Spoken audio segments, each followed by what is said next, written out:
नमस्कार, आदाब, सत श्री अकाल, जय हिंद। स्वागत है आप सबका महिंद्रास के ऑफिशियल यूट्यूब चैनल पर। और बज चुके हैं रात के कितने भाई 12 बज चुके हैं और काफी सारे लोग हमारे साथ जुड़ चुके हैं। तो जल्दी से हमें क्या करने हैं, 12 मिनट में हमें करने हैं कितने प्रश्न, 12 क्वेश्चंस जो आज दिन भर न्यूज में बने रहे। और इसके अलावा कल सुबह वाले हमारे मॉर्निंग 6:30 वाले करंट अफेयर्स शो में पूरी तरीके से छाए रहेंगे। तो फटाफट शुरुआत करते हैं अपने क्वेश्चन के साथ। और बहुत सारे लोग ये कहते हैं, मैं कमेंट बॉक्स में चेक करती हूँ कि एक्सप्रेस तो बिल्कुल ये सुपरफास्ट एक्सप्रेस की तरह ही चलता है और मैं भी जो है सुपरफास्ट एक्सप्रेस की तरह ही क्या करूंगी, बातचीत करूंगी। तो पहला क्वेश्चन आ रहा है अपनी स्क्रीन पर, तो सब जो है अपनी सीट बेल्ट बिल्कुल बांध लीजिए और आंसर्स देना कमेंट बॉक्स में स्टार्ट कर दीजिए। फर्स्ट क्वेश्चन है स्क्रीन पर।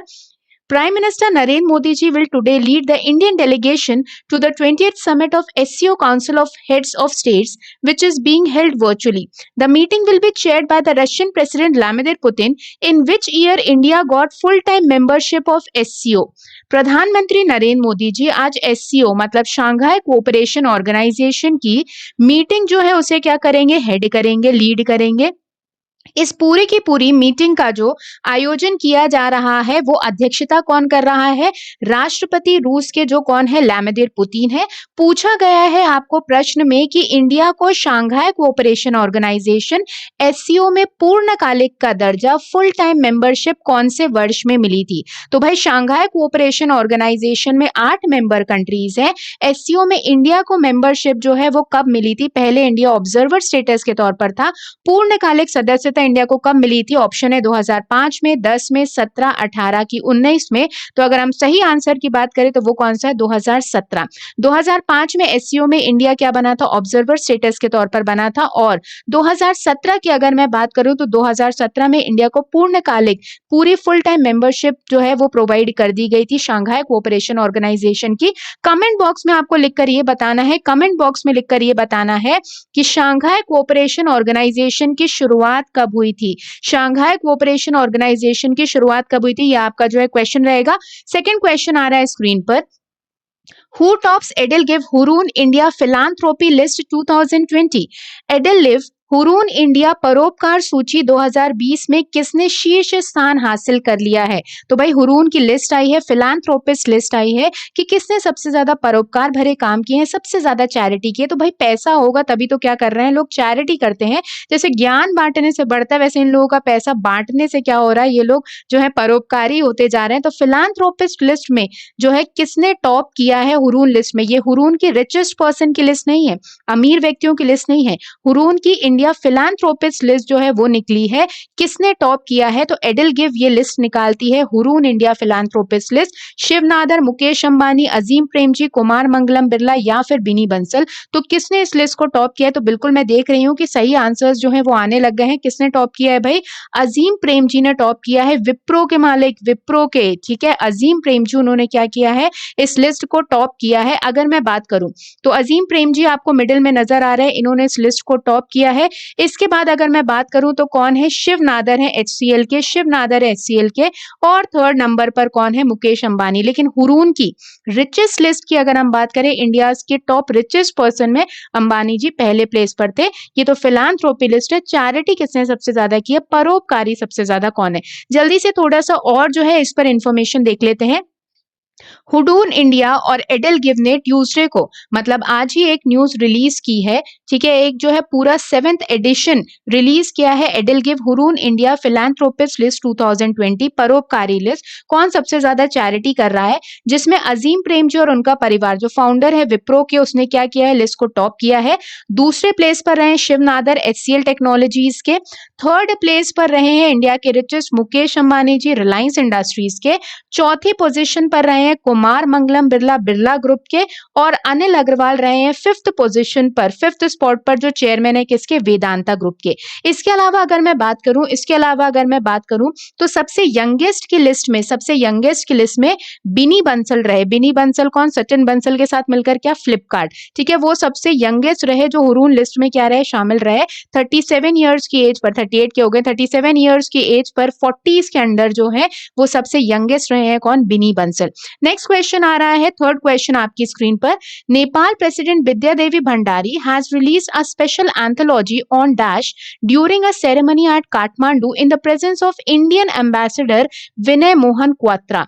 नेपाल के राष्ट्रपति विद्या देवी भंडारी जी ने भारतीय राजदूत विनय मोहन क्वात्रा की उपस्थिति में काठमांडू में एक समारोह में किन पर एक विशेष संकलन जारी किया है। तो किसकी लाइफ पर जो है एक बुक निकाली गई है, एक संकलन निकाला गया है, एक एंथोलॉजी, मतलब उनके आइडियाज पर, उनके विचारों पर जो है विमोचन किया गया है, एक बुक लॉन्च की गई है।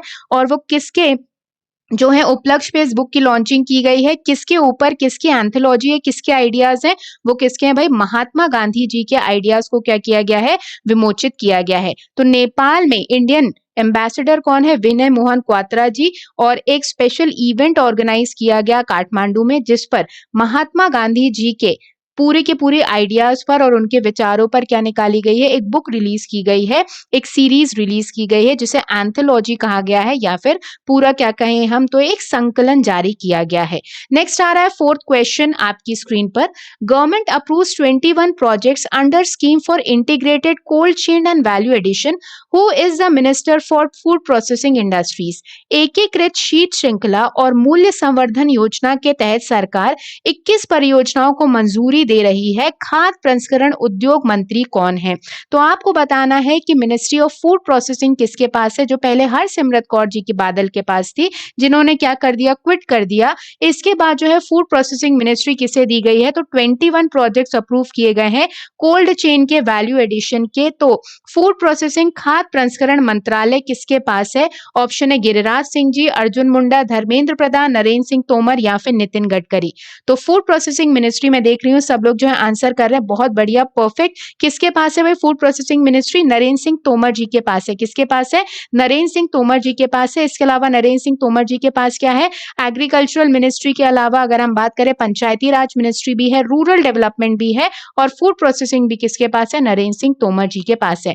नेक्स्ट आ रहा है fifth question. Prime Minister to inaugurate State of the Art Office cum Residential Complex of ITAT at Cuttack on 11th November. What is the full form of ITAT? प्रधानमंत्री जी 11 नवंबर को कटक में ITAT के अत्याधुनिक कार्यालय सह आवासीय परिसर का उद्घाटन करेंगे। आपको बताना है ITAT का पूर्ण रूप क्या है। ITAT का फुल फॉर्म बताना है, बहुत इंपॉर्टेंट है ITAT। ऑप्शन है income tax appellate tribunal, income taxation appellate tribunal, income tax recovery appellate tribunal, income tax application tribunal, या इनमें से कोई भी नहीं। हमेशा मैंने क्या है, जैसे ही शॉर्ट फॉर्म्स फुल फॉर्म्स का क्वेश्चन है एब्रिविएशन का, 2-3 बार क्या पढ़ना पड़ेगा, ऑप्शन, क्योंकि ऑप्शन में शब्दों की क्या की जाएगी भाई, अदला बदली, हेरा फेरी बिल्कुल की जाएगी। तो ITAT का फुल फॉर्म क्या है, इनकम टैक्स एपलेट ट्रिब्यूनल है। फुल फॉर्म क्या है, इनकम टैक्स एपलेट ट्रिब्यूनल है। अगर हम बात करें तो ये सबसे हाईएस्ट बॉडी है डायरेक्ट टैक्सेस में। अगर कोई प्रॉब्लम्स आती है तो आप ITAT में क्या कर सकते हो, पूरी तरीके से पहुंच सकते हो। ये एक तरीके का ट्रिब्यूनल है, एक तरीके का कोर्ट है, जो लास्ट डिसीजन ये दे देगा वो क्या मान लिया जाता है, मान्य मान लिया जाता है। तो डायरेक्ट टैक्सेस में, प्रत्यक्ष कर में ये हाईएस्ट अथॉरिटी या हाईएस्ट ऑफिस कहा जाता है क्या, इनकम टैक्स एपलेट ट्रिब्यूनल। इसका एक जो है रेसिडेंशियल ऑफिस निकाला जाएगा, मतलब उसकी क्या की जाएगी, लॉन्चिंग की जाएगी। कहां पर, कटक में। कब करेंगे मोदी जी, 11 नवंबर को रेसिडेंशियल कॉम्प्लेक्स बनाएंगे कटक में ITAT का। नेक्स्ट आ रहे हैं 6 क्वेश्चन की तरफ। मराठी फिल्म खरखानसी वारी only Indian entry at the Tokyo international film festival directed by. Tokyo अंतर्राष्ट्रीय फिल्म महोत्सव में मराठी फिल्म खरखानी निशी वारी ने केवल भारतीय पृष्ठभूमि का निर्देशन किसने किया है। तो टोक्यो फिल्म फेस्टिवल में सिंगल इंडियन एंट्री है मराठी फिल्म, जिसका नाम क्या है, खरखानी सांची वारी। खरखानी सांची वारी। इस फिल्म के डायरेक्टर कौन है, जो टोक्यो इंटरनेशनल फिल्म फेस्टिवल में इंडिया की तरफ से सिंगल एंट्री है। एक ही मूवी है जो इंडिया की तरफ से गई है, वो है मराठी फिल्म खरखानी सांची वारी। ठीक है, ये जो मूवी है ये किसके द्वारा डायरेक्ट की गई है, तो आप जो है यहाँ पे देख भी रहे हो स्क्रीन में इमेज, ये जो है एक खरखानी खांची वारी का मतलब है ashes on the road, ashes on the road trip, जिसमें कुछ जो है पुणे बेस्ड फैमिली के बारे में बताया गया है कि वो लोग एशेस लेकर जाते हैं, मतलब जो है लोग मर जाते हैं तब उनकी जो राख रहती है उससे लेकर जाते रहते हैं। तो उस पर पूरी की पूरी फिल्म जो है रोटेट कर रही है कि क्या-क्या चैलेंजेस होते हैं उनको। और इस फिल्म को डायरेक्ट किया है, निर्देशक कौन है इस फिल्म के, वो है मंगेश जोशी। कौन है? मंगेश जोशी हैं। डायरेक्ट किया गया है मंगेश जोशी जी के द्वारा और प्रोड्यूस किया गया है अर्चना बोरहड़े जी के द्वारा। नेक्स्ट है 7 क्वेश्चन आपकी स्क्रीन पर। द पक्के tiger reserve is in which state? PTR. पक्के टाइगर रिजर्व किस राज्य में स्थित है? तो न्यूज में बना रहा कोविड के समय पक्के टाइगर रिजर्व, ये कहां पर सिचुएटेड है? त्रिपुरा में है, सिक्किम में है, अरुणाचल प्रदेश में है, नागालैंड में है कि असम में है? पक्के टाइगर रिजर्व, पक्के टाइगर रिजर्व जो है वो कहां पर सिचुएटेड है भाई? अरुणाचल प्रदेश में। कहां पर है? अरुणाचल प्रदेश में। अरुणाचल प्रदेश का ये जो पक्के टाइगर रिजर्व है, ये सबसे पहला अभ्यारण्य बन गया है, पहला रिजर्व बन गया है पूर्वोत्तर राज्य में, जिसने इंश्योरेंस कवर देना चालू किया है अपने कोविड-19 के ग्रीन सोल्जर्स को, मतलब गार्ड जो इस रिजर्व को, टाइगर रिजर्व को पूरी तरीके से उसकी देखरेख करते हैं, उसे क्या देगी सरकार? ग्रीन सोल्जर्स जिन्हें कहा गया है, उन्हें सरकार इंश्योरेंस देगी कोविड के समय, अगर उनकी जो है हेल्थ के साथ क्या होती है, कुछ खराबी होती है इस समय। तो पक्के टाइगर रिजर्व नॉर्थ ईस्टर्न राज्य में है, कहां पर? अरुणाचल प्रदेश में है। नेक्स्ट क्वेश्चन आ रहा है 8th question, where is the संपूर्ण नंद स्टेडियम लोकेटेड? संपूर्ण नंद स्टेडियम कहां पर स्थित है? तो हाल ही में मोदी जी ने जो है वर्चुअल कुछ लॉन्चिंग की है वहां पे बहुत सारे प्रोजेक्ट्स की। तो संपूर्ण नंद स्टेडियम कहां पर स्थित है पूछा जा रहा है। ऑप्शन है जयपुर, वाराणसी, पटना, इंदौर या इनमें से कोई भी नहीं। तो संपूर्ण नंद स्टेडियम कहां पर लोकेटेड है भाई? वाराणसी में लोकेटेड है। तो प्राइम मिनिस्टर ने हाल ही में इनॉग्रेशन किया है और आधारशिला रखी है 30 डेवलपमेंट प्रोजेक्ट्स की, कहां पर? अपनी जो उनकी कॉन्स्टिट्यूएंसी है, निर्वाचन क्षेत्र है वाराणसी, वीडियो कॉन्फ्रेंसिंग के थ्रू, जिसमें एक स्पोर्ट्स कॉम्प्लेक्स बनाया जाएगा प्लेयर्स के लिए, हाउसिंग कॉम्प्लेक्स बनाया जाएगा प्लेयर्स के लिए, कहां पर? संपूर्ण नंद स्टेडियम में जो लोकेटेड है वाराणसी में। नेक्स्ट आ रहा है 9 क्वेश्चन आपकी स्क्रीन पर, which of the following is the term used for, which of the following is the term used for store houses where bank notes and rupee coins are stocked on behalf of the RBI for distribution to bank branches? निम्नलिखित में से कौन सा शब्द उन गोदामों के लिए उपयोग किया जाता है जहां बैंक शाखाओं में वितरण के लिए रिजर्व बैंक की ओर से बैंक नोट और रुपए और सिक्कों को क्या किया जाता है? स्टॉक किया जाता है। तो रिजर्व बैंक ऑफ इंडिया की तरफ से ऐसी कौन सी जगह है जहां पर बैंक नोट्स और सिक्कों को रखा जाता है? बैंकों को अगर जरूरत होती है तो वहीं से क्या किया जाता है? डिस्ट्रीब्यूट किया जाता है। तो ऐसा नहीं है कि आरबीआई जो है एक एक ब्रांच में पैसा या सिक्के जो है भेजती है, नहीं, उस जगह पर भेज देती है और फिर वहां से जो है बैंक्स में क्या होते रहते हैं? डिस्ट्रीब्यूट होते रहते हैं। तो उस जगह को क्या कहा जाता है? Currency depot, coin depot, currency bank, currency chest या इनमें से कोई भी नहीं। तो उस जगह को क्या कहा जाता है भाई? करेंसी चेस्ट कहा जाता है। तो आरबीआई जो है नोट्स और कॉइन्स भेज देती है कहां पर? करेंसी चेस्ट में।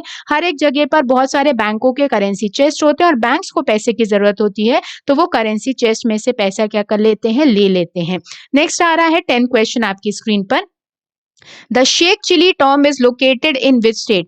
शेख चिली का मकबरा किस राज्य में स्थित है? तो बहुत सारे लोगों ने ये कहावत सुनी होगी शेख चिली, ठीक है ना, शेख चिली की बहुत सारी कहानियां सुनी होंगी।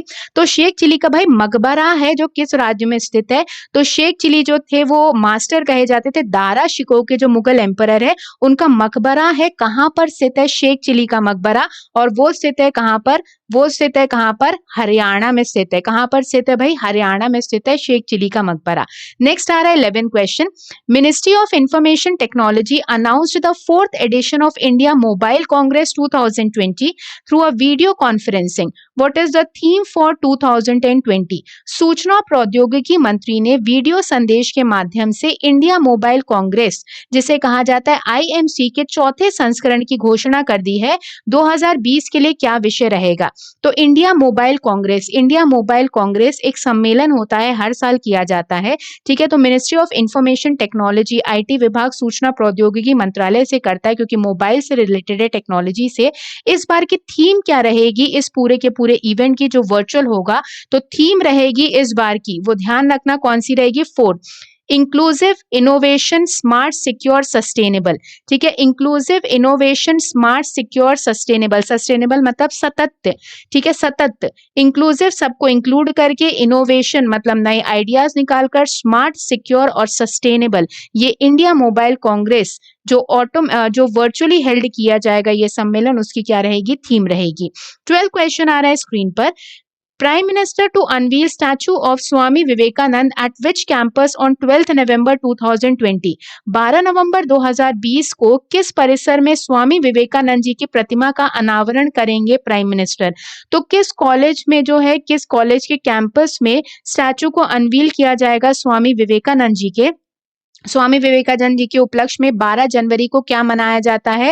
भाई 12 जनवरी को क्या मनाया जाता है? जल्दी से कमेंट बॉक्स में लिख दो। स्वामी विवेकानंद जी के उपलक्ष्य में 12 जनवरी को क्या मनाया जाता है? तो 12 नवंबर को जो है मोदी जी उनके स्टैचू जो है वो किस कॉलेज के परिसर में उसका अनावरण करने वाले हैं? तो वो कौन सा कॉलेज है भाई? जेएनयू, जवाहरलाल नेहरू यूनिवर्सिटी दिल्ली का। वहां पर क्या होगा? स्वामी विवेकानंद जी की प्रतिमा, स्टैचू को क्या किया जाएगा? उसका अनावरण किया जाएगा। तो आज के हमारे 12 क्वेश्चंस जो हैं वो कंप्लीट हो चुके हैं। आई होप बहुत सारे लोगों ने सारे आंसर्स जो है करेक्ट किए होंगे, और नहीं भी किए तो कोई बात नहीं, कम से कम हमारा क्या हो गया है, एक रिवीजन हो गया। और जो लोग सुबह नहीं जुड़ पाते हैं, उठ नहीं पाते हैं, ठीक है, वो क्या करेंगे, बाद में सेशन को जरूर देख लिया करेंगे। और अगर हम बात करें तो ये कुछ अपकमिंग ऑनलाइन बैचेस है जो आने वाले समय में स्टार्ट होने वाले, तो जो लोग बिल्कुल बेसिक से कवर करना चाहते हैं वो mahindras.org की वेबसाइट में जाकर ये पूरे बैचेस चेक कर सकते हैं। और जिन्होंने सीटी चैनल को सब्सक्राइब नहीं किया, फटाफट सीटी चैनल को सब्सक्राइब कर लेना, क्योंकि आने वाले समय में 2021 से कॉमन एंट्रेंस टेस्ट के बारे में बात की गई है। आज के सेशन को यहीं पे एंड करते हैं, मिलेंगे सुबह कितने बजे? 6:30 बजे। आज के सेशन को यहीं पे एंड करेंगे। Thank you very much to all of you. जाते जाते सेशन को क्या करते जाइएगा, लाइक, और जिन्होंने सब्सक्राइब नहीं किया चैनल को, फटाफट चैनल को सब्सक्राइब कर लीजिएगा ताकि आपको इंपॉर्टेंट नोटिफिकेशंस मिलते रहे। तो सब लोग अपना ध्यान रखिएगा, सुरक्षित रहिएगा। Bye bye guys, take care, good night, जय हिंद।